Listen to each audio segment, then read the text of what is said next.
Hi, today we're going to read Mog and Bunny. So let's get started. One day, Mog got a present. "Here you are, Mog," said Nicky. "This is for you. It's called Bunny." Mog liked Bunny. She carried him about. She played with him, and played with him, and played, and played, and played with him. He was her best thing. When Mog came to have her supper, Bunny came too. Sometimes Mog thought Bunny would like a drink, but Bunny wasn't very good at drinking. "Oh dear," said Debbie, "look where Bunny's got to. Can you see Bunny in the bowl? He's having a swim."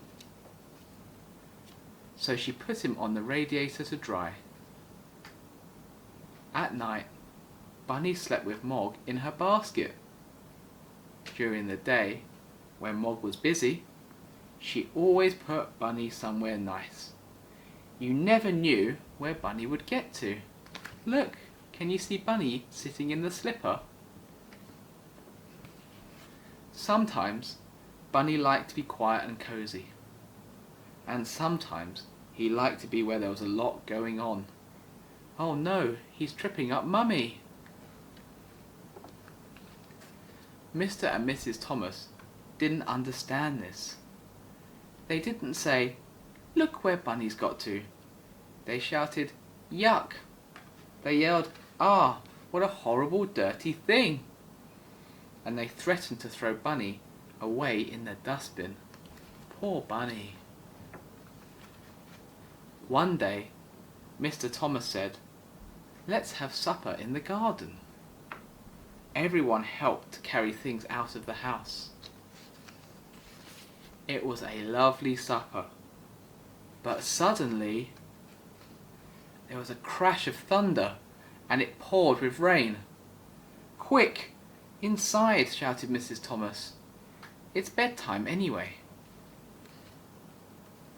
"Where's Mog?" said Debbie. "I expect she's keeping dry under a bush," said Mrs. Thomas. "She'll come in later." In the middle of the night, Debbie and Nicky woke up. Mog hadn't come in and it was still pouring with rain. "I wonder where she's gone. Let's go find her," said Debbie. It was very dark in the garden. They shouted, "Mog! Where are you, Mog?" But nothing happened. Then they heard a meow. "There she is," shouted Nicky. "Come on, Mog, come inside." But Mog just went on sitting in the rain. It was dripping off her nose. Poor Mog, she's so wet. "What's the matter, Mog?" said Debbie.